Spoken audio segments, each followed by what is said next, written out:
Hello student, कैसे हैं आप सब लोग। तो बेटा चलिए एक बार फिर से हम लोग क्लास 10 की एक्टिविटी अपनी 2.5 करने जा रहे हैं। इससे पहले हम लोगों ने एक्टिविटी 2.4 के बारे में बात कर ली है। 2.5 वाली एक्टिविटी में बेटा ध्यान से सुनिएगा और उसको नोट करिएगा।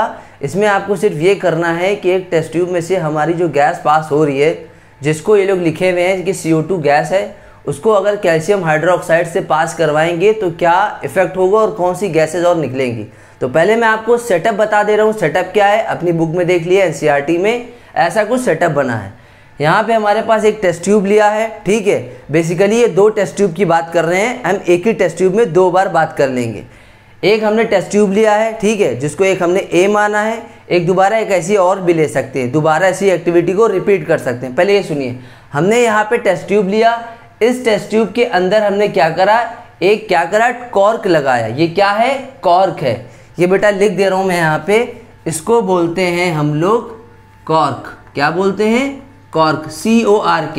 कॉर्क जो होता है बेटा रबड़ का होता है। रबड़ का इसलिए लगाते हैं कॉर्क उस शीशे वाले टेस्ट ट्यूब में, ताकि अंदर जो हम एक्टिविटी अब करने वाले हैं उससे कोई गैस पास होगी। गैस पास होगी तो पूरी एकदम से रिलीज ना हो जाए, थोड़ी थोड़ी गैस इसके ज़रिए से पास हो, एकदम से पूरी गैस रिलीज़ ना हो जाए। तो कॉर्क इसलिए लगाते हैं कि पूरी गैस अंदर की बाहर रिलीज़ ना हो जाए हमारे एटमॉस्फेयर में, इसलिए कॉर्क रबड़ का लगाते हैं।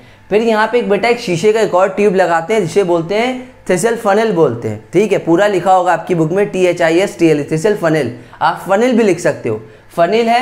फिर हमारे पास क्या है, यहाँ पे स्टैंड है, जिससे टेस्ट ट्यूब को रोका गया है, जिससे रिएक्शन होगी आगे। और यहाँ पे बेटा एक टेस्ट ट्यूब और लिया गया है, और उस टेस्ट ट्यूब के अंदर हमने क्या कर दिया है, यहाँ पे एक और शीशे का होता है डिलीवरी ट्यूब। डिलीवरी ट्यूब का काम होता है कि एक गैस को दूसरी गैस से पास करना।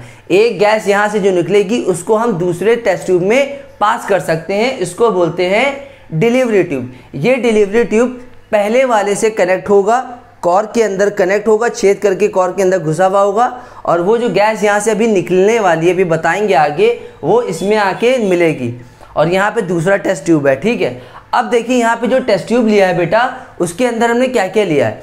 उसके अंदर टेस्ट ट्यूब के अंदर, पहले वाले के अंदर जो A टेस्ट ट्यूब है, उसके अंदर लिया है हमने डाइल्यूट सल्फ्यूरिक एसिड को ऐड किया गया है। किसमें ऐड किया गया है, सोडियम कार्बोनेट। सोडियम कार्बोनेट किसे कहते हैं, Na2CO3 को कहते हैं सोडियम कार्बोनेट। सोडियम कार्बोनेट कितना लिया गया, 0.5 ग्राम लिया गया है, 0.5 ग्राम। 0.5 ग्राम को हमने क्या करा, इस टेस्ट ट्यूब के अंदर डाला सोडियम कार्बोनेट। उसके अंदर हमने डाइल्यूट सल्फ्यूरिक एसिड को ऐड किया, सॉरी HCl को, हाइड्रोक्लोरिक एसिड को। सल्फ्यूरिक एसिड भी इस्तेमाल कर सकते हो, एसिड ही है, वो भी एसिड है, ये भी एसिड है। अब वो किंग ऑफ केमिकल कहलाता है, ठीक है, HCl हमने कैसा लिया, डाइल्यूट लिया। बेटा डाइल्यूट का मतलब तो समझते हो, डाइल्यूट का मतलब होता है जो पूरी तरीके से कंसंट्रेटेड ना हो, यानी कि प्योर ना हो, थोड़ा सा पानी मिला हो एसिड में, उसे डाइल्यूट कहते हैं। और कंसंट्रेटेड का मतलब होता है जो पूरी तरीके से प्योर होता है, पूरी तरीके से प्योर होता है, ठीक है। हमने इन दोनों को इस टेस्ट ट्यूब के अंदर डाला, Na2CO3 डाला, हाइड्रोक्लोरिक एसिड डाइल्यूट डाला, इसको हल्का सा शेक करके रख दिया, और यहाँ पे कॉर्क रबड़ का इसके अंदर लगा दिया, यूँ रबड़ का कॉर्क करके लगा दिया, ताकि अंदर जो रिएक्शन हो रही होगी, ठीक है, आपस में कुछ अंदर रिएक्शन हो रही होगी, स्पॉन्टेनियस, खुद से हो रही होगी, स्पॉन्टेनियस यानी कि, और उसके अंदर हमने कॉर्क लगा दिया ऐसे करके, ताकि अंदर की जो गैस यहाँ से निकलने वाली है ये बाहर पूरी तरीके से ना निकले। और इसके अंदर हमने क्या करा, एक फनेल लगाया शीशे का, यूँ लगाया, और एक डिलीवरी ट्यूब लगाया। अब देखिए बेटा यहाँ पे क्या किया है, अब ध्यान से सुनिएगा बेटा। अब हमने यहाँ पे देखिए बेटा क्या किया है, इसको हमने डिलीवरी ट्यूब को एक दूसरे टेस्ट ट्यूब से जोड़ दिया। दूसरे टेस्ट ट्यूब में सर क्या है, दूसरे टेस्ट ट्यूब में भी एक सॉल्यूशन है, जिसको बोलते हैं लाइम वाटर। लाइम वाटर कह दो, ठीक है, लाइम वाटर बोलते हैं। लाइम वाटर का फॉर्मूला क्या होता है, CaOH का होल ट्वाइस, CaOH का होल ट्वाइस, जिसको हम लोग लाइम वाटर को क्या बोलते हैं अपनी भाषा में, कैल्शियम हाइड्रोक्साइड। क्या बोलते हैं, कैल्शियम हाइड्रोक्साइड। लाइम वाटर का मतलब होता है कैल्शियम हाइड्रोक्साइड, और कैल्शियम हाइड्रोक्साइड का फॉर्मूला होता है CaOH का होल ट्वाइस, ठीक है। अब हमने यहाँ पे जब देखा रिएक्शन अंदर हो रही है, डाइल्यूट यहाँ पे HCl है, Na2CO3 है, अंदर रिएक्शन हो रही है, होते होते इसके अंदर रिएक्शन से कुछ एक गैस निकलने लगी, और वो गैस कौन सी थी, वो गैस थी CO2 पास हो रही थी। अभी हमें पता नहीं है, ठीक है, वो गैस कौन सी पास हो रही थी, CO2 पास होने लगी। ये एक्सपेरिमेंट किया गया है तो पता चला है कि CO2 निकल रही, अभी बताएंगे आगे। अब हमने क्या करा, यहाँ से गैस पास होने लगी। जैसे ही गैस पास होने लगी यहाँ से CO2, अब ये गैस किसके अंदर से जाएगी, अब ये गैस इस थ्रसिल फनेल, ये जो हमारा फनेल है, सॉरी ये जो डिलीवरी ट्यूब है, ये डिलीवरी ट्यूब, पहले इससे भी पहले सुनिए कि जो डाइल्यूट सल्फ्यूरिक एसिड है और Na2CO3 है, Na2CO3 है, इन दोनों की जब रिएक्शन होती है तो क्या होता है, देखिए टेस्ट ट्यूब ए, कौन सा लिया है, टेस्ट ट्यूब ए लिया है यहाँ पे, ये वाला टेस्ट ट्यूब ए माना है। इस टेस्ट ट्यूब के अंदर क्या क्या डाला है, Na2CO3 जो कि S है। S क्या है बेटा, फेस। फेस किसे बोलते हैं, जो कि सॉलिड स्टेट में Na2CO3 होता है, इसलिए S लिखते हैं, ठीक है। फिर क्या लिया हमने, HCl। HCl कैसा लिया बेटा हमने, एक्वस। एक्वस इसीलिए तो लिखा है, एक्वस का मतलब होता है थोड़ा सा पानी मिला के लेना है, तभी तो लिखा था एड डाइल्यूट। डाइल्यूट का मतलब ही होता है कि पानी मिलाना, तो हमने यहाँ पे लिखा डाइल्यूट HCl लिखा, ठीक है, ये डाइल्यूट है। अब हमने क्या करा, दोनों को रिएक्शन करा, तो यहाँ पे निकला NaCl निकला, H2O निकला, CO2 निकला। ये जो बेटा नीचे लिखा है एक्वस, लिक्विड, गैस, ये सब इसके फेजेस होते हैं कि कार्बन डाइऑक्साइड किस स्टेट में पाई जाती है, भैया गैस होती है तो गैस के फॉर्म में पाई जाएगी। वाटर किस फॉर्म में पाया जाता है, लिक्विड के फॉर्म में, तो L लिखा है। NaCl किस में पाया जाता है, एक्वस में। क्यों एक्वस में, क्योंकि भैया यहाँ पे डाइल्यूट जाल है। डाइल्यूट का मतलब ही होता है पानी मिला हुआ एसिड, तो यहाँ पे ये रिएक्शन मिलेगी। तो हमने कहा जो इसके अंदर चीजें डाली थी HCl और Na2CO3, तो उससे क्या रिएक्शन बनी, उससे ये रिएक्शन बनी हमारी। ये देखिए कार्बन डाइऑक्साइड गैस यहाँ से निकल रही है, ये जो यहाँ से CO2 निकल रही है, ऐसे पता चला। कैसे पता चला, जब आप बैलेंसिंग रिएक्शन करोगे तो आपको पता चलेगा कि Na2CO3 को और डाइल्यूट HCl को मिलाने पे निकलती है कार्बन डाइऑक्साइड निकलती है। अगर इसी के अंदर यहाँ पे सोडियम कार्बोनेट की जगह सोडियम हाइड्रोजन कार्बोनेट ले लो, सोडियम हाइड्रोजन कार्बोनेट की जगह पे देखिए एक ही बार में हम दिखा रहे हैं, एक ही टेस्ट ट्यूब को हमने A माना और दोबारा हम इसलिए बनाएंगे नहीं क्योंकि जगह नहीं है, तो इसीलिए यहाँ पे इस टेस्ट ट्यूब को मान लीजिए B है। अब हमने कहा टेस्ट ट्यूब A में हमने क्या डाला था, Na2CO3। अब उसकी जगह पे अगर हम डाल दे 0.5 ग्राम Na2CO3 को हटा दे, उसकी जगह पे NaHCO3 डाल दे, सोडियम हाइड्रोजन कार्बोनेट, और उसके अंदर सेम यही सब डाल दे, तो क्या बनेगा, तो यहाँ पे भी बनेगा सॉल्ट बनेगा। जैसे यहाँ पे सॉल्ट बन रहा था वैसे यहाँ पे भी NaCl बनेगा,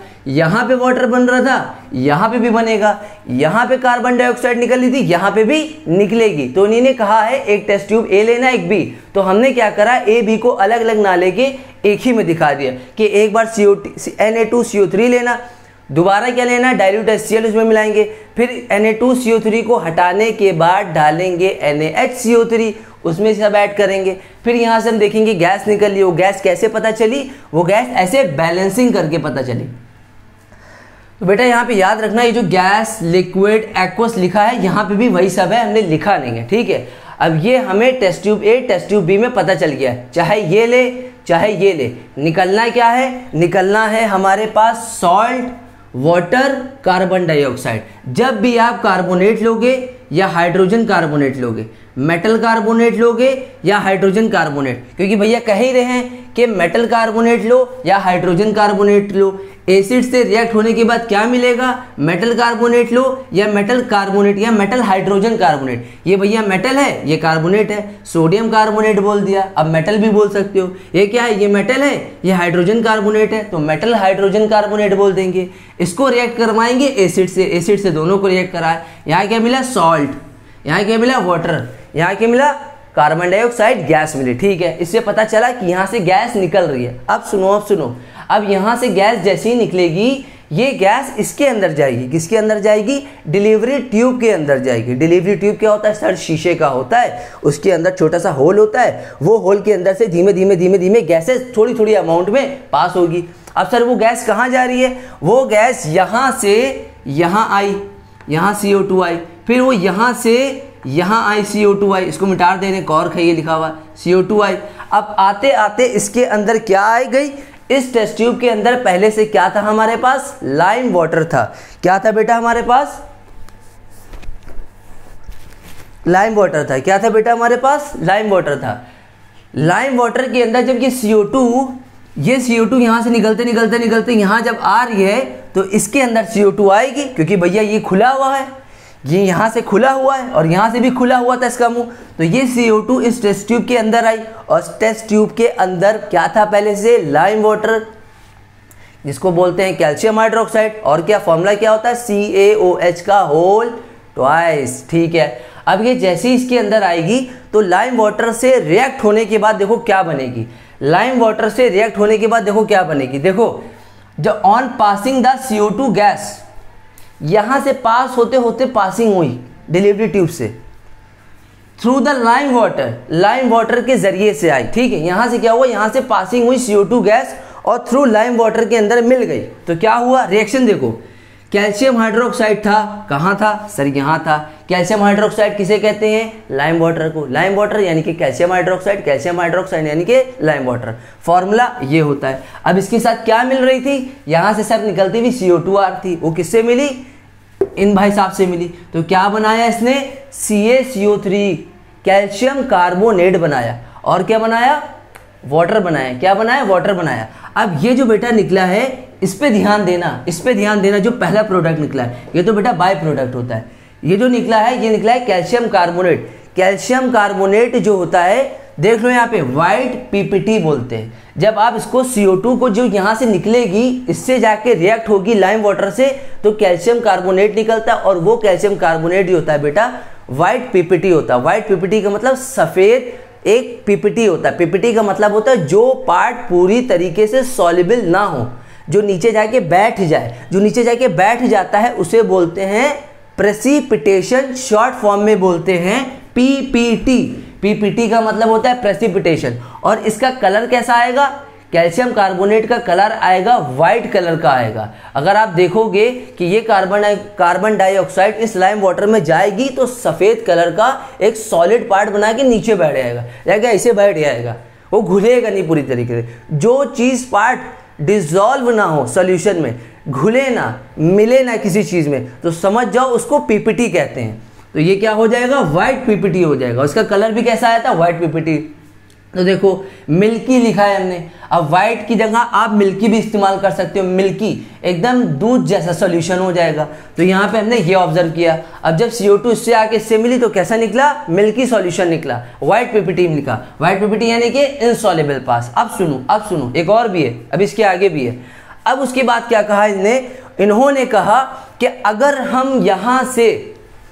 हम यहाँ से CO2 जो पास हो रही है वो एक्सेस अमाउंट में, ज़्यादा अमाउंट में पास होने लगे, एक बार CO2 निकले फिर यहाँ से आए, फिर CO2 निकले फिर यहाँ से आए, CO2 की मात्रा, CO2 का अमाउंट ज़्यादा से ज़्यादा इसके अंदर आने लगे, इस टेस्ट ट्यूब के अंदर आने लगे, तो क्या होगा, यहाँ पे सर था तो, लेकिन यहाँ पे CO2 था लेकिन अमाउंट जो थी कम थी। अगर कह रहे हैं इसमें से CO2 बन रहा है, अगर ज़्यादा बनने लगे और ज़्यादा से ज़्यादा इधर आने लगे एक्सेस में, तो रिएक्शन क्या होगी। तो बेटा देखो, on passing excess CO2 the following reaction, calcium carbonate था। क्यों कैल्शियम कार्बोनेट, यहाँ पे ये तभी तो बना था, ये इससे कार्बन डाइऑक्साइड निकल के लाइम वाटर मिला के क्या बना रही थी, कैल्शियम कार्बोनेट बना रही थी। ठीक है, फिर क्या कहा गया, फिर हमने कहा यहाँ से ज़्यादा निकलने लगे, ज़्यादा से ज़्यादा CO2 निकलने लगी। अब बेटा वाटर क्यों लिया गया, वाटर इसलिए लिया गया क्योंकि यहाँ पे डाइल्यूट भी तो था। डाइल्यूट का मतलब ही होता है एक्वस, एक्वस का मतलब ही होता है पानी मिला हुआ। तो यहाँ पे जो कार्बन डाइऑक्साइड लाइम वाटर को मिलने के बाद बना रही थी कैल्शियम कार्बोनेट, वो कैल्शियम कार्बोनेट लिया और प्लस यहाँ पे और CO2 दी, CO2 ज़्यादा निकलने लगी और प्लस डाइल्यूट भी था। तब जब ये तीनों जब ये तीनों आपस में रिएक्ट हुई तो बनाया यहाँ पे क्या, CaHCO3 का whole twice, calcium hydrogen carbonate. तो देखो कैल्शियम हाइड्रोजन कार्बोनेट बनाया। अब हाइड्रोजन कार्बोनेट किसका बनाया है, क्योंकि हमने भैया इसको किया था, तो यहाँ से इसके रिएक्ट होने के बाद क्या बनाया, कैल्शियम हाइड्रोकार्बोनेट।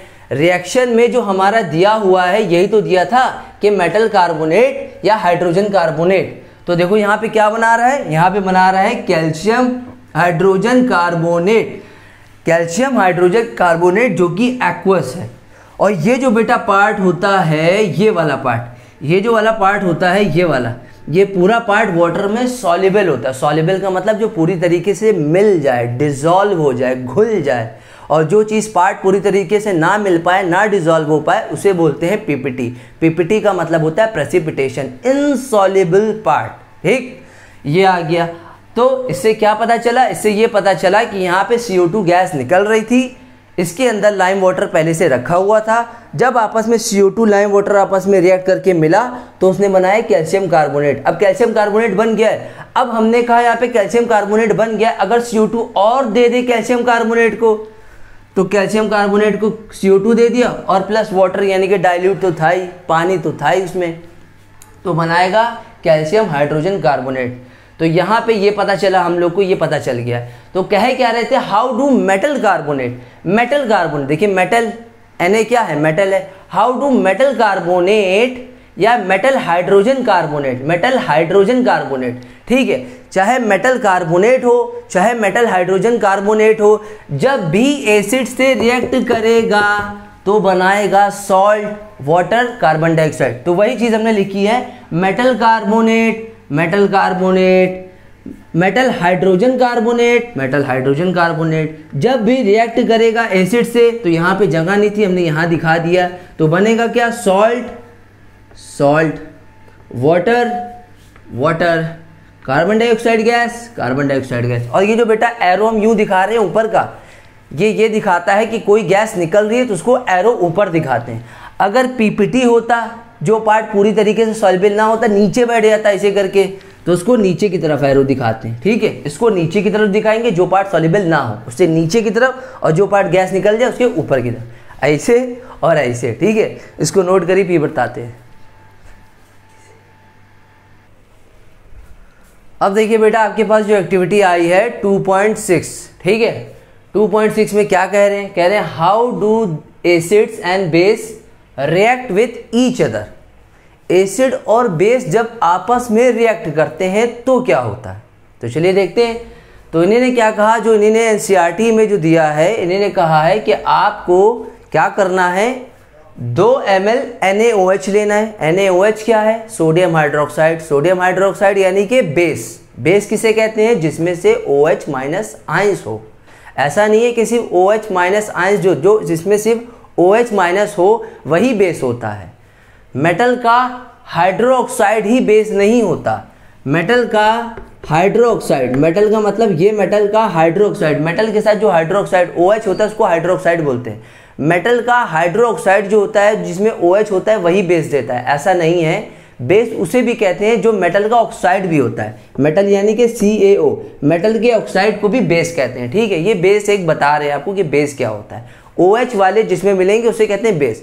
इन्होंने एक टेस्ट ट्यूब लिया, टेस्ट ट्यूब में इन्होंने क्या कहा, मैं इसको रफ कर देता हूँ वरना आप डिस्टर्ब हो जाएंगे इससे। इन्होंने कहा कि मैं टेस्ट ट्यूब लेता हूँ, टेस्ट ट्यूब के अंदर 2 ml NaOH मिलाता हूँ, NaOH यानी कि बेस, और उसके अंदर मैं 2 ड्रॉप्स, फ्यू ड्रॉप्स कह दी या 1 to 2 ड्रॉप्स, उसके अंदर फिनोफ्थैलिन मिलाता हूँ।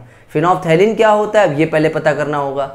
फिनोफ्थैलिन जो होता है बेटा वो कलरलेस होता है। फिनोफ्थैलिन जो होता है एक डिब्बे में रखा हुआ, लगता है कि पूरा सादा सॉल्यूशन रखा है, पानी लगता है, वो कलरलेस होता है। लेकिन फिनोफ्थैलिन के अंदर एक बहुत ही अच्छी क्वालिटी होती है कि जब भी वो बेस से रिएक्ट होता है, बेस यानी कि जिसमें OH माइनस आयंस होंगे, उससे रिएक्ट होने पे ये कुछ कलर देता है। क्या कलर देता है, पिंक कलर देता है। ठीक है, क्या कलर देता है, पिंक कलर देता है। हमने क्या कहा, फिनोफ्थैलिन क्या होता है, फिनोफ्थैलिन एक कलरलेस सॉल्यूशन होता है, डिब्बे में ऐसा रखा रहता है, फिनोफ्थैलिन कलरलेस सॉल्यूशन होता है, पानी जैसा लगता है। जब फिनोफ्थैलिन को हम लोग किससे मिलाते हैं, किससे मिलाते हैं, बेस से रिएक्ट करते हैं, तो कौन सा कलर देता है, हम लोग को देता है पिंक कलर देता है। इसको अभी ना पढ़िए, फिनोफ्थैलिन के बारे में बता दे, तब ये ज़्यादा मज़ा आएगा समझने में।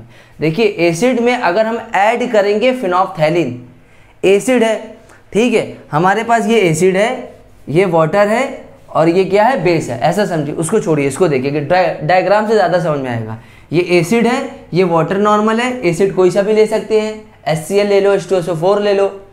ये वाटर है नॉर्मल पानी, टैप वाटर जिसको बोलते हैं। ये बेस है, बेस क्या हो सकता है, NaOH, MgOH का होल ट्वाइस, CaOH का होल ट्वाइस, CaO, MgO, कुछ भी बेस हो सकता है। हमने यहाँ पे बेस ये ले लिया। फिर हमने देखा एक बॉटल है हमारे पास, किसकी बॉटल है, फिनोफ्थैलिन की। फिनोफ्थैलिन क्या होता है, कलरलेस होता है। फिनोल्फथैलीन कैसा होता है हमारा, देखिए यहाँ पे लिख दे रहे हैं, फिनोल्फथैलीन जो होता है वो कलरलेस होता है। कैसा होता है, कलरलेस होता है, ठीक है, ये होता है हमारा फिनोल्फथैलीन कलरलेस होता है, कोई कलर नहीं होता उसे बोलते हैं लेस, जिसमें लेस आ जाए समझ जाइए कोई चीज़ नहीं है उसमें। अब हमने फिनोल्फथैलीन की बोतल उठाई, हमने पहले इसमें डाली एसिड में 2-3 ड्रॉप्स, ऐसे नहीं कि पकड़ के ऐसे ही डाल दिया, ड्रॉपर से लेके 2-3 बूंद इसमें डालेंगे तो कोई कलर में चेंज नहीं आएगा। तो देखिए हमने एसिड में क्या ऐड करा, फिनोल्फथैलीन कलरलेस आया, कोई चेंज नहीं आया। फिर हमने फिनोल्फथैलीन की बोतल में ड्रॉपर डाल के 2 बूंदे उठा के वाटर में डाला तो क्या हुआ, फिर हमने वाटर में क्या ऐड करा, फिनोल्फथैलीन, क्या हुआ, कलरलेस हुआ, कोई कलर नहीं आया। फिर हमने फिनोल्फथैलीन में से ड्रॉपर डाल के 2 बूंदे उठाई, बेस में डाला, बेस में डालने पे क्या हुआ, देखिए बेस में जब ऐड करा फिनोल्फथैलीन तो कौन सा कलर आया, पिंक कलर आया। सिर्फ और सिर्फ बेस का टेस्ट कराने के लिए फिनोल्फथैलीन को इस्तेमाल किया जाता है, एसिड और बेस में इस्तेमाल नहीं किया जाता है। सुनिएगा और सुनिए पहले, तब ये भी बताएंगे, ये अभी हम बाद में बताएंगे, पहले ये सुन लिए।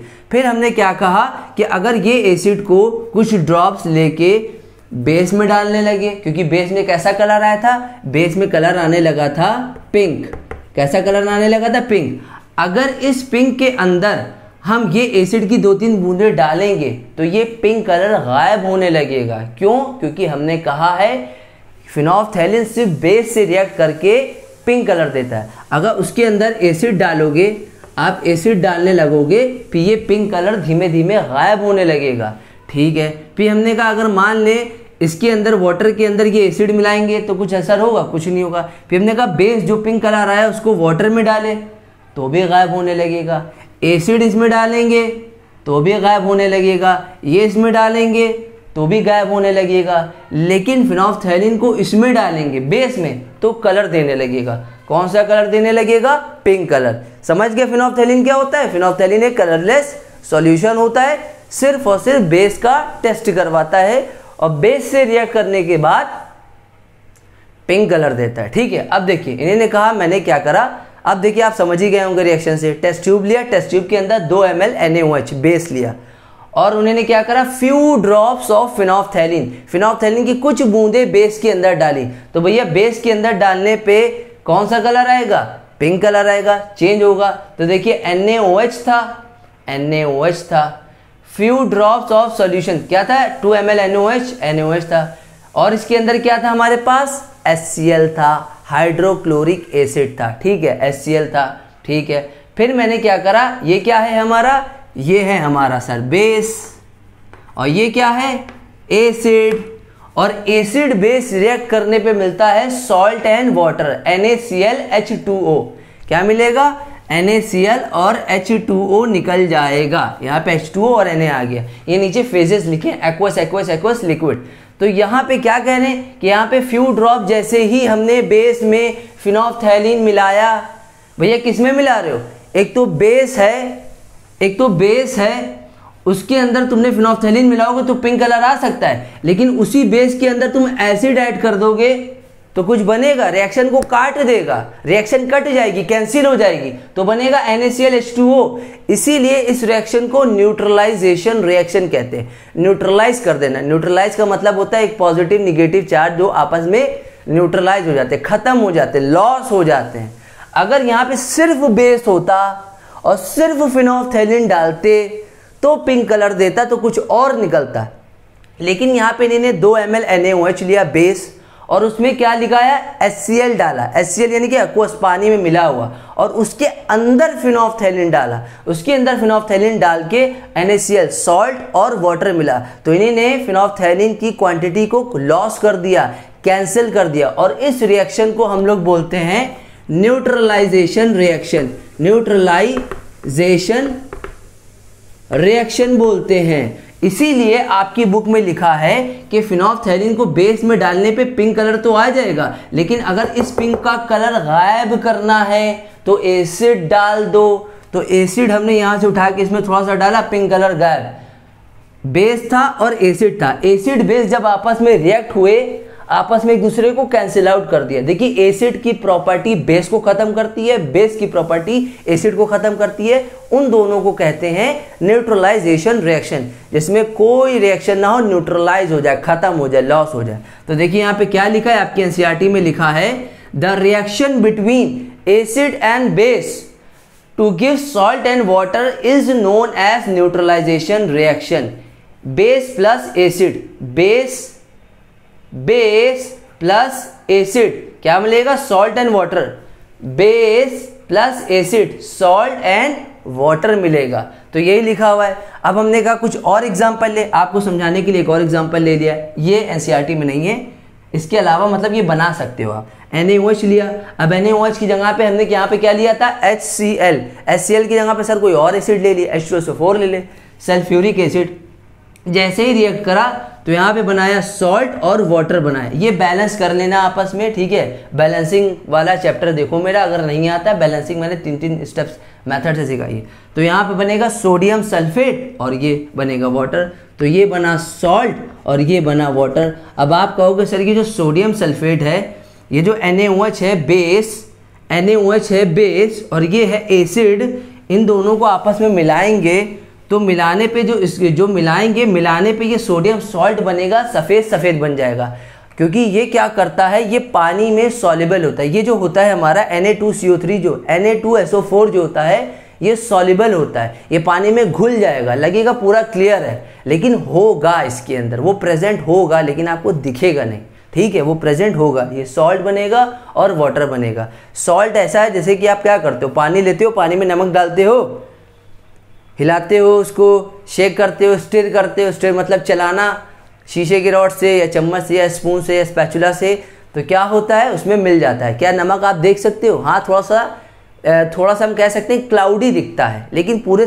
सही तरीके से नहीं दिखता है, ठीक है, क्लाउडी होता है, लेकिन आप उसको NaCl को नहीं पता कर सकते, लेकिन होता है और पानी भी होगा। तो इस रिएक्शन को बेटा कहते हैं न्यूट्रलाइजेशन रिएक्शन। तो नोट करिए जल्दी से।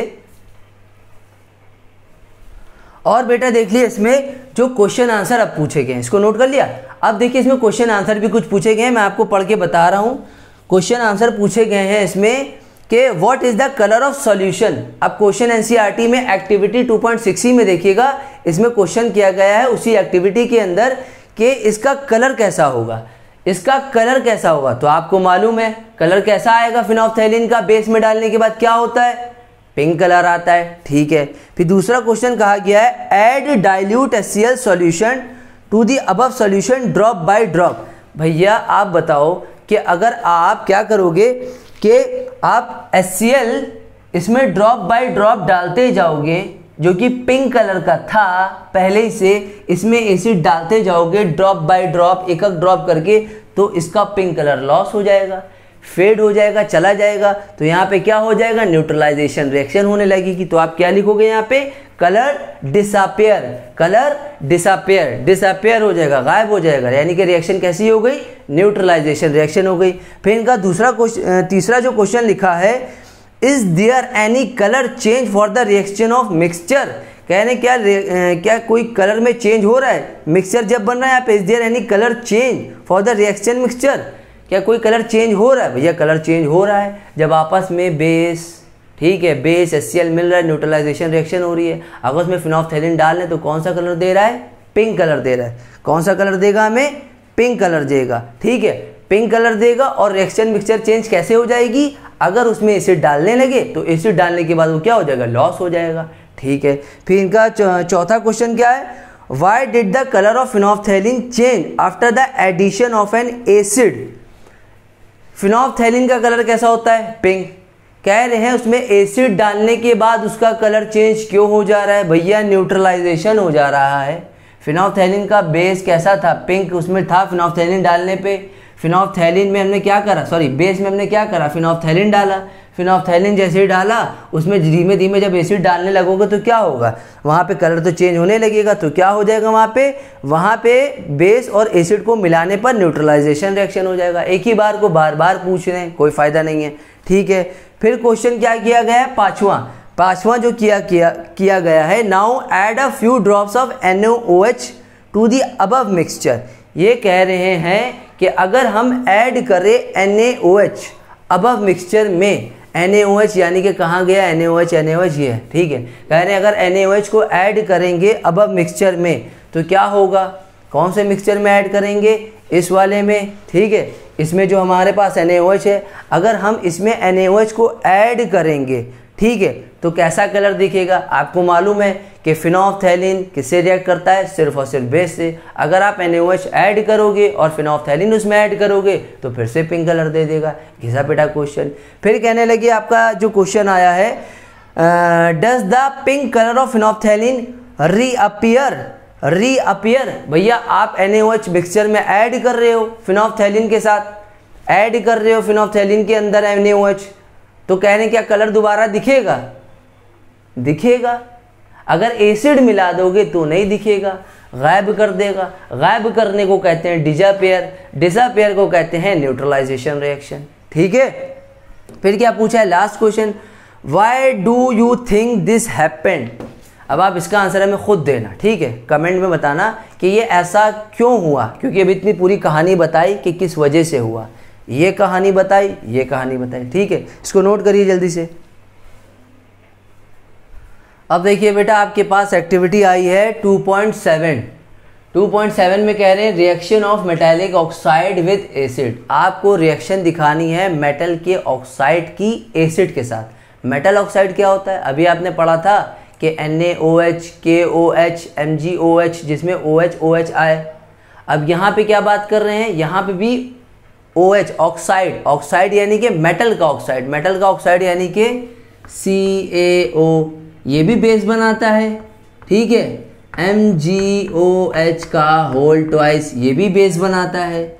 MgO ये भी बेस होता है। और क्या होता है हमारे पास MgO के अलावा, CaOH का होल ट्वाइस, ये भी बेस बनाता है। देखिए इनके पास भी OH की प्रॉपर्टी होती है। हम लोग पहले के ज़माने में मानते थे कि जिसके पास OH होगा वही बेस होगा, लेकिन आज ये प्रूव हो चुका है कि OH वाले के पास ही बेस नहीं होता, मेटल के ऑक्साइड वाले के पास भी बेस होता है। इसीलिए लिखा है reaction of metallic oxide, metallic oxide with acid. अगर हम रिएक्शन करेंगे मेटल के ऑक्साइड का एसिड से तो क्या होगा, समझ गए ना।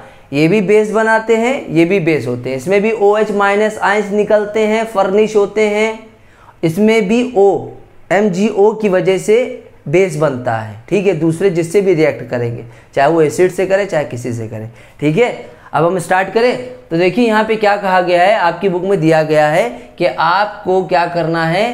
पहले बुक में देख लेता हूँ कि क्वेश्चन क्या लिखा है। बुक में क्वेश्चन जो बेटा आपका लिखा है, small amount of copper oxide आपको लेना है। आपको बीकर में कॉपर ऑक्साइड लेना है, बीकर में आपको क्या लेना है, कॉपर ऑक्साइड लेना है।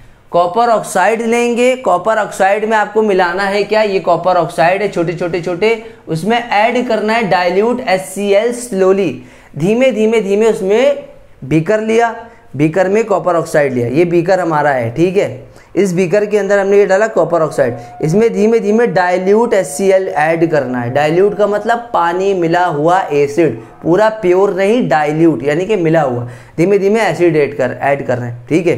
ये तो मालूम ही होगा कि पानी में एसिड मिलाते हैं कि एसिड में पानी मिलाते हैं, पानी में एसिड मिलाते हैं या एसिड में पानी मिलाते हैं। भैया हम लोग एसिड में अगर आप पानी डालोगे तो एक्सप्लोजन हो जाएगा, ग्लास टूट भी सकता है, जिसमें आप लोगे, जिसमें आप डाल रहोगे बीकर फट भी सकता है। तो कभी भी एसिड में पानी ना मिलाना, पानी में एसिड मिलाना, क्योंकि पानी पहले से न्यूट्रलाइज है, जितना एसिड आता रहेगा झमाझम उसको न्यूट्रलाइज करता रहेगा। अब उसके अंदर पहले ही से इतना सारा एक्सप्लोजन है, रिएक्शन कंसनट्रेटेड एसिड उसके अंदर है, इतना ज़्यादा एक्सप्लोजन, और तुम पानी एकदम से न्यूट्रलाइजेशन थोड़ा थोड़ा मिलाओगे तो जल्दी रिएक्शन पकड़ लेगा। और जो पहले ही से न्यूट्रलाइज पड़ा हुआ एकदम, आप लोग कितना एकदम ना काम ना कुछ, ठीक है, आप लोग नहीं मैं, ठीक है। तो उसमें क्या करेंगे, उसमें एसिड डालेंगे तो क्या होगा, उसमें धीमे धीमे न्यूट्रलाइज करता रहेगा जल्दी जल्दी, ठीक है। तो अब हमने पहले यहाँ से सुनिए, हमने चाइना डिश ली, ये बताना ज़रूरी है, ठीक है। कुछ बुक्स में ऐसे भी लिखा हुआ है चाइना डिश ली। चाइना डिश का मतलब क्या होता है, तश्तरी प्लेट, ठीक है। केमिस्ट्री की भाषा में कहते हैं चाइना डिश। चाइना डिश में हमने लिया कॉपर ऑक्साइड CuO, CuO का कलर कैसा होता है, ब्लैक कलर का होता है, लेकिन एसिड से रिएक्ट करने पे कुछ और कलर आता है, अभी बताएंगे। ये कॉपर ऑक्साइड लिया स्मॉल अमाउंट में, किसमें, चाइना डिश प्लेट में लिया, फिर हमने क्या करा, ये जनरली किस कलर का होता है, ब्लैक कलर का, लेकिन ये जब रिएक्ट करता है डाइल्यूट सल्फ्यूरिक एसिड से, HCl से, तो कुछ कलर देगा। अभी यहाँ पे ना देखिए, ठीक है। अब देखिए हमने यहाँ पे बीकर लिया, यहाँ पे छोटे छोटे छोटे छोटे छोटे छोटे कॉपर ऑक्साइड है, कॉपर ऑक्साइड CuO, ठीक है। इसमें क्या ऐड करा, डाइल्यूट सल्फ्यूरिक एसिड, और ऐड करने के बाद उसको स्टिर किया, स्टिर का मतलब चलाया, मिलाया, घुलाया, ठीक है। उसके बाद क्या किया, देखिए ये एसिड है, ये एसिड है, कॉपर ऑक्साइड है, कॉपर ऑक्साइड है, एसिड कैसा है, एक्वस, एक्वस यानी कि पानी में डिसॉल्व है थोड़ा सा, यानी कि पानी मिला हुआ, पूरा प्योर फॉर्म में नहीं है। कॉपर ऑक्साइड किस फेज में होता है, फेज यानी कि कौन सी स्टेट में पाया जाता है, सॉलिड में, लिक्विड में, गैस में, तो ये सॉलिड में पाया जाता है। जब इन दोनों का रिएक्शन करेंगे, ये बेटा बैलेंस की है, बैलेंस खुद से कर लेना, ठीक है, ये बैलेंस्ड है ऑलरेडी। जब इसका इससे रिएक्शन होगा तो बनाएगा CuCl2 बनाएगा एक्वस, और बनाएगा वाटर बनाएगा। ये CuCl2 क्या होता है, कॉपर सेकेंड क्लोराइड, इसको आप ऐसे भी लिख सकते हो, कॉपर, इसको ऐसे लिखा होगा आपकी बुक में, कॉपर सेकेंड क्लोराइड, इसको ऐसे पढ़ते हैं। अभी बेटा ऐसे सीख लो, जब बड़े क्लास में आओगे तो बताएंगे ऑक्सीडेशन स्टेट वगैरह आगे के चैप्टर में, इसको और डिटेल में पढ़ेंगे।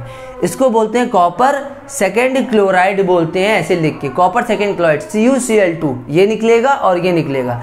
तो यानी कि ये कहीं ना कहीं ऐसी रिएक्शन है कि ये एसिड था और ये बेस था। अब देखिए वहाँ पे हमने कहा था बेस उसे कहते हैं जिसमें OH होता है, ऐसा नहीं है, ये भी बेस होता है, CuO, MgO, Na2O, ये सब बेस होते हैं, ये भी बेस होते हैं, वो भी बेस होते हैं। आज के ज़माने में हम लोग को बता दिया, किसने बताया, अभी आगे आएगा, हेनरी आएगा, एर्नेस्ट इक्वेशन आएगी, ब्रॉन्स्टेड आएगी, ठीक है। ये HCl, ये CuO, ये एसिड और ये बेस, ये एसिड ये बेस क्या बनाता है, एसिड और बेस जब रिएक्ट होता है सॉल्ट और वाटर बनाता है, ये सॉल्ट और वाटर बनाया। अब यहाँ पे देखा गया, इसमें कलर पहचानना था। ये जब बना CuCl2 कॉपर सेकेंड क्लोराइड, ये थोड़ा सा एसिड से रिएक्ट होने पर इसने, ये था तो जनरली ब्लैक कलर का होता है, ब्लैक कोटिंग वगैरह का, लेकिन इससे रिएक्ट होने के बाद ये कलर कैसा देने लगा, ब्लू ग्रीन कलर देने लगा, ब्लू ग्रीन कलर, हल्का सा ब्लू, हल्का सा हरा, ऐसा कलर देने लगा। सर आप कैसे पता चला, अब देखिए लैब में जाएंगे तब पता चलेगा, अभी तो हम ऑन बोर्ड बता रहे हैं आपको, ठीक है। अगर नहीं पता कर पाते हैं, लैब में भी नहीं दिखता है, तो हम आपको एक ट्रिक बता रहे हैं, सुनिएगा, ठीक है। मैं इसको रफ कर दूं,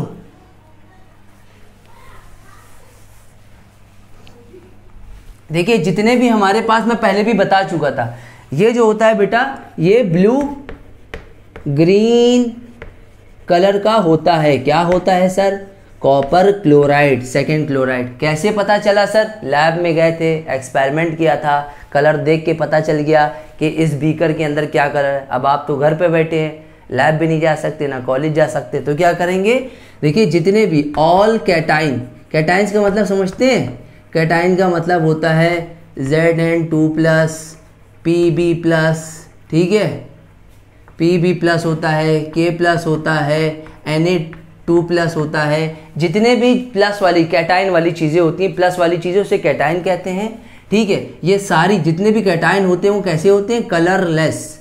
कलरलेस का मतलब क्या होता है, जिनके पास कलर नहीं होता। और जितने भी हमारे एनाइन होते हैं, एनाइन किसे कहते हैं, SO4 2- CO3 2-, मिटा दे इसको,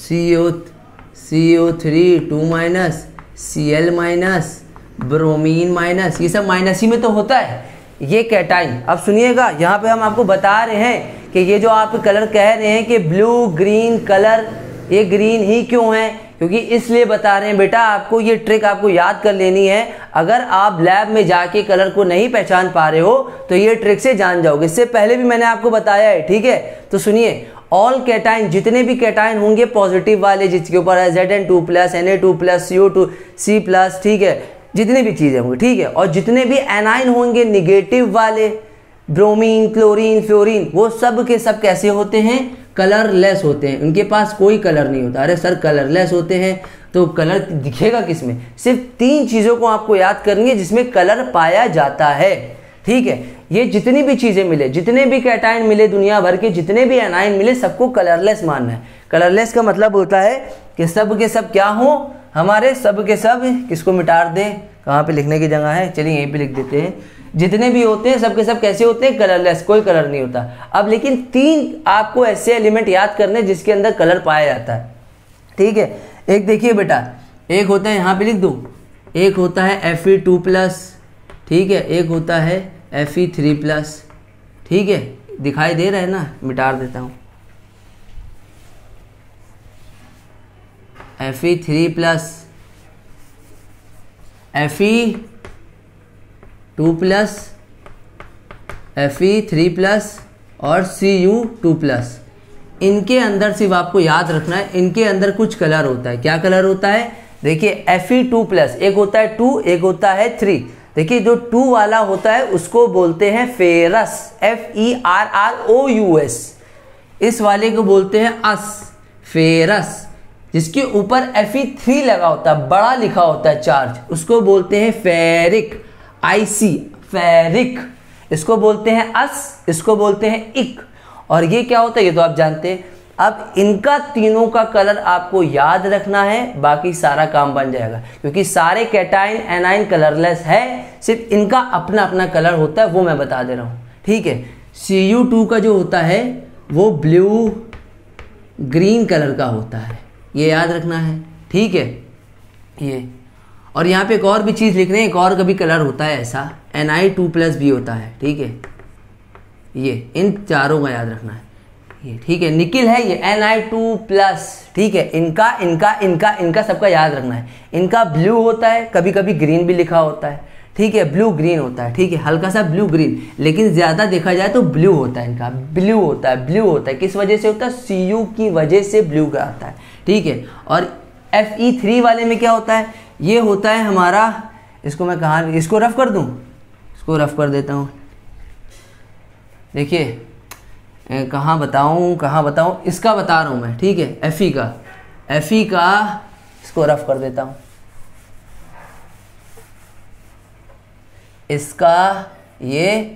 इसका यहाँ पे बताऊंगा, ठीक है। इसका होता है लाइट ग्रीन, ठीक है, लाइट ग्रीन कलर का होता है, ठीक है। और ये होता है येलो कलर का, ठीक है। और ये जो होता है ये ब्लू कलर का होता है, ठीक है, इतना समझिएगा। ये लाइट ग्रीन, ये येलो और ये ब्लू कलर का होता है। और जितने भी माइनस वाले होते हैं वो कलरलेस होते हैं। लेकिन यहाँ पे क्या हुआ, देखिए Cu का कलर कैसा है, Cu का कलर ब्लू है, ब्लू लिखा। और ये सर ग्रीन कैसे आया, ग्रीन इसलिए आया क्योंकि क्लोरीन का जो बेटा कलर होता है वो हल्का सा इससे रिएक्शन होने पर, एसिड से रिएक्शन होने पर जो क्लोरीन होता है वो हल्का सा ग्रीनिश कलर का होता है, ये भी याद रखना है आपको, ठीक है। इसीलिए मैंने यहाँ पे लिखा था ब्लू और कभी कभी ग्रीन भी लिखा रहता है, ठीक है। तो अब आपको पता चल गया कि जितने भी कैटायन होंगे, जितने भी एनायन होंगे, कलरलेस होंगे, सिवाय इसका कलर सर नहीं बताया, इसका भी कलर यही होगा। निकिल का भी लाइट ग्रीन, Fe2 का जिसको अस कहते हैं उसका भी लाइट ग्रीन, Fe3 का येलो और Cu2+ का कैसा होता है, ब्लू या ग्रीन हल्का हल्का होता है। वो ग्रीन तब आता है जब क्लोरीन से मिलने के बाद आता है, क्योंकि भैया हमारे पास बहुत सारे ढेर सारे एलिमेंट हैं, आपस में रिएक्शन करते जाते हैं, देखते जाते हैं। वैसे तो मैंने आपको एक ट्रिक बताई है, लेकिन इसका सही मेथड है लैब में जाओ, टेस्ट करो, चेक करो कि कलर कैसा आ रहा है। लेकिन ये देखा जाता है कि ये ब्लू ग्रीन कलर को जो कहते हैं वो कुछ बच्चे इसको कुछ और कलर कहते हैं, क्योंकि भैया आप जानते हैं केमिस्ट्री है, केमिस्ट्री में कुछ कलर ऐसे दिखते हैं कि होते कुछ और दिखाए कुछ होते हैं, पेल येलो, पेल ग्रीन, ये सारी चीज़ें होती हैं, ठीक है।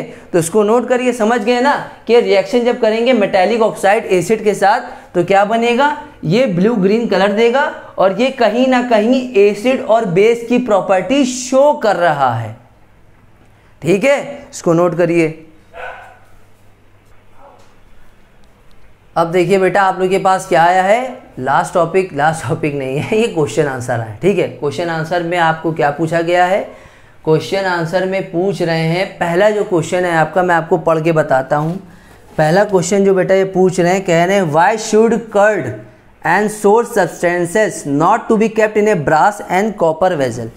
ये कह रहे हैं जो कर्ड है या सोर यानी कि कर्ड यानी कि दही, दही जिसको बोलते हैं, दही को इंग्लिश में बोलते हैं कर्ड, या जितनी भी खट्टी चीज़ें होती हैं उसको हम लोग ब्रास या कॉपर वेजल में क्यों नहीं रखते, यानी कि कॉपर के बर्तन में क्यों नहीं रखते, ऐसा क्यों होता है। पहले हम आपको क्वेश्चन बता दिए, आंसर पढ़ के बताते हैं, फिर उसको थोड़ा सा और एक्सप्लेन करेंगे ब्रीफली। कह रहे हैं, इसलिए कह रहे हैं because these kind of substances which possess acid are kept in the copper container, container कह दो या वेजल कह दो, एक ही चीज़ होती है। वेजल यानी कि जिसमें रखा हुआ है, container. They will react and produce salt and hydrogen gas. जब आप उसको क्या करोगे, इस तरीके के सब्सटेंसेस को, किसको, दही को या कर्ड जिसको बोलते हैं, या सोर्स सब्सटेंसेस को इस कॉपर के कंटेनर या वेजल में रखोगे तो उस वजह से ये रिएक्ट होके प्रोड्यूस करता है salt and hydrogen gas, and container will be corroded. Corroded का मतलब होता है जंग लग जाना, कोरोड हो जाना, कोरोडेड या कोरोजन, ठीक है। कोरोडेड CORRODED, कोरोडेड का मतलब होता है जंग लगना, corroded. It can also produce harmful product, और जिस वजह से ये हार्मफुल प्रोडक्ट बनाता है, और that may spoil the food, और खाने को जहरीला बना देता है। नहीं समझे, सुनिए, इधर से आपको डायग्रामेटिक समझा रहे हैं, बच्चों को डायग्रामेटिक ज़्यादा समझ में आता है डायग्राम से, ठीक है। इधर लिख लेते हैं, ठीक है, इधर देखिएगा बेटा, ठीक है। ये डायग्राम बना रहे हैं, मान लिया हमारे पास एक बाउल है, ठीक है, ऐसे समझिए। हमारे पास जो बेटा कर्ड है, कर्ड यानी कि दही, ठीक है, और कोई भी सोर सब्सटेंसेस है, सोर सब्सटेंसेस, सोर का मतलब होता है खट्टा।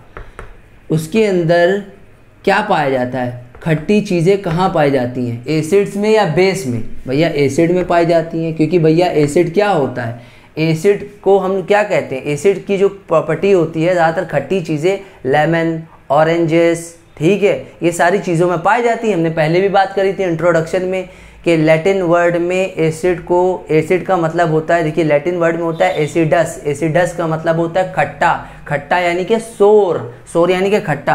तो कर्ड भी यानी कि दही भी खट्टा ही होता है, उसमें चीनी वीनी मिलाने के बाद आप खाते हो। तो कर्ड हो या सोर सब्सटेंसेस, कोई भी सोर सब्सटेंस, खट्टी चीज़, उसके अंदर क्या होता है, एसिड की प्रॉपर्टी पाई जाती है, ठीक है। अब कर्ड सब्सटेंसेस जो होता है बेटा, कर्ड यानी कि दही, क्या बोला हमने, दही, और यहाँ पे क्या है, सोर सब्सटेंसेस, उसके अंदर क्या होता है हमारे पास, उसके अंदर होता है हमारे पास एसिड होता है, क्या होता है, एसिड होता है। फिर हम लोग क्या करते हैं, जब हमारे पास दूसरा क्या है, किसमें रखना है, दही को रखना है, किसमें रखना है, एक वेजल में, कंटेनर में।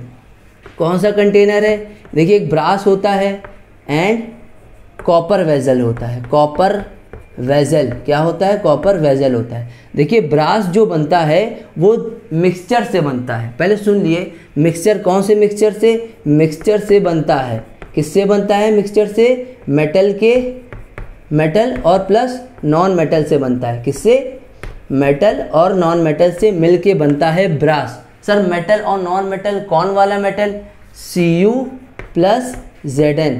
देखो भैया कॉपर और जिंक, एक मेटल और एक नॉन मेटल है, ठीक है।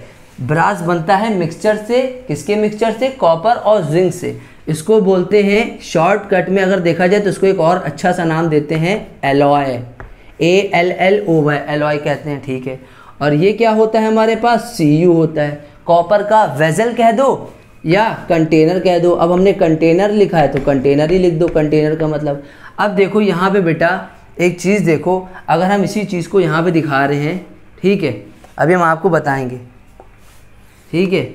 अब देखो यहीं पे बता दे रहे हैं, एक हमारे पास बाउल है, उस बाउल के अंदर क्या है, ये कॉपर वेजल से बना है, किससे बना है, Cu से, कॉपर का है, ठीक है। अब तुम इसके अंदर क्या डालोगे, कर्ड, कर्ड यानी कि दही, ठीक है, DAHI, दही, ठीक है। अब कर्ड के अंदर कौन सी प्रॉपर्टी पाई जाती है, कर्ड के अंदर पाई जाती है एसिड की प्रॉपर्टी, एसिड यानी कि HCl। एसिड के अंदर क्या होता है, एसिड किसे कहते हैं, HCl होता है, क्या होता है, HCl होता है। क्या होगा, HCl होगा। अब देखो इसको रफ कर दूं, इसको रफ करूं, ये दही है, ये कॉपर का वेजल है, ठीक है, कॉपर वेजल यानी कि Cu, और ये Cu आया कहाँ से था, ब्रास के अंदर मिक्सचर होता है मेटल नॉन मेटल का Cu प्लस Zn, ठीक है, दो प्रॉपर्टी होती हैं। अब देखो यहाँ पे इसको मैं रफ कर रहा हूँ, ठीक है, एक है हमारे पास क्या है, दही यानी कि एक एसिड की प्रॉपर्टी, इसके अंदर कौन सी प्रॉपर्टी है, एसिड की प्रॉपर्टी HCl, और उसके अंदर क्या है, कॉपर। तो क्या बनेगा यहाँ पे रिएक्शन होगी, यहाँ पे बनेगा CuCl2 और प्लस हाइड्रोजन गैस निकलेगी।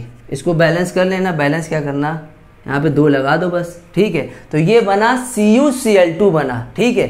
क्या था हमने कहा कर्ड और सोर्स सब्सटेंस के अंदर होता है एसिड की प्रॉपर्टी होती है। भैया खट्टी चीज़ों में क्या पाया जाता है, एसिड कहाँ पाया जाता है, एसिड पाया जाता है खट्टी चीज़ों में, ठीक है। जो खट्टी चीज़ें होती है उसके अंदर एसिड की प्रॉपर्टी होती है। तो हमने कहा ब्रास या कॉपर वेजल, चाहे वो एल्युमिनियम, चाहे वो ब्रास का हो, चाहे वो कॉपर का कोई मेटल, कोई कॉपर का बर्तन हो हमारा, ठीक है, उसके अंदर क्या होता है, उसके अंदर ये दोनों बने होते हैं मिक्सचर से। किसके मिक्सचर से, मेटल नॉन मेटल के। कौन सा होता है वो मेटल नॉन मेटल, ये होता है Cu प्लस Zn होता है, ठीक है। अब हमने कहा कॉपर वेजल्स के अंदर क्या होता है, कॉपर के अंदर होता है Cu जिसको बोलते हैं। अब ये Cu अब इस एसिड से रिएक्ट होने के बाद ये HCl, कर्ड के अंदर क्या है, एसिड की प्रॉपर्टी, एसिड लिखा। अब इसके अंदर क्या है, बाउल, किसमें है, दही, दही है हमारा, कर्ड है बर्तन में, कौन से, कॉपर के बर्तन में। अब कॉपर एसिड से रिएक्ट होगा, एसिड से क्यों होगा, क्योंकि भैया दही, और दही के अंदर होता है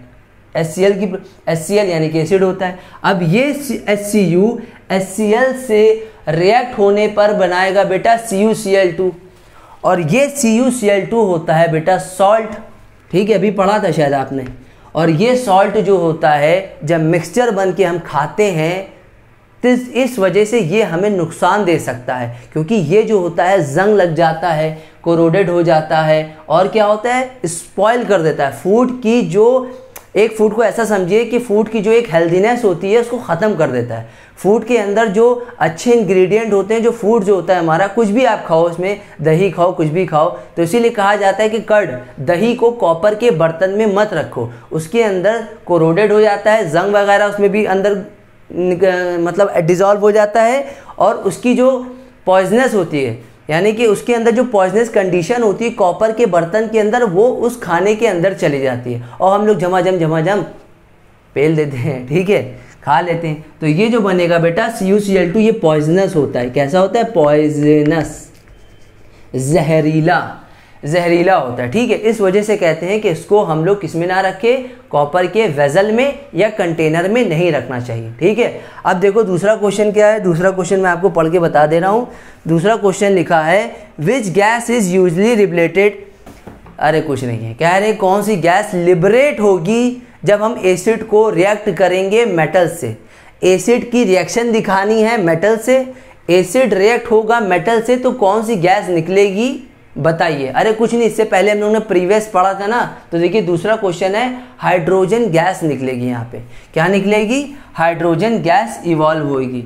इवॉल्व का मतलब निकलेगी, अब निकलने का एरो ऊपर दिखा रहे हैं, नीचे नहीं दिखा रहे, हाइड्रोजन गैस निकलेगी। एग्जाम्पल क्या है, प्रीवियस पहले वाले हम लोगों ने एग्जाम्पल पढ़े थे, इससे पहले हम लोगों ने पढ़ा था कि एसिड को मेटल से रिएक्ट करने पर क्या मिलता है, सॉल्ट, ठीक है, सॉल्ट प्लस हाइड्रोजन गैस मिलती है। तो यहाँ पे क्या मिलेगा, यहाँ पे देखिए हमने क्या कहा था, ये सॉल्ट है, डाइल्यूट है, हमने पहले बताया था, एक बार चेक करो पीछे जाके, खोलो एक मिनट पेजेस खोलो, देखो पीछे 5 ml हमने डाइल्यूट सल्फ्यूरिक एसिड लिया था, मेटल लिया था जिंक, जो बहुत ही हाईली रिएक्टिव होता है।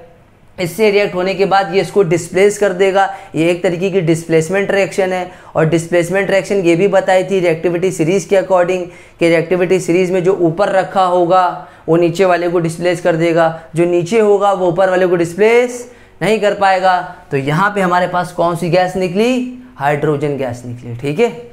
तो आज हम लोग इतना ही रखते हैं, उसके बाद नेक्स्ट एक्टिविटी आएगी, एक्टिविटी 2 कौन सी भी हम लोगों ने पढ़ी थी, 6, शायद 7 आएगी या 8 आएगी, ठीक है। चलिए।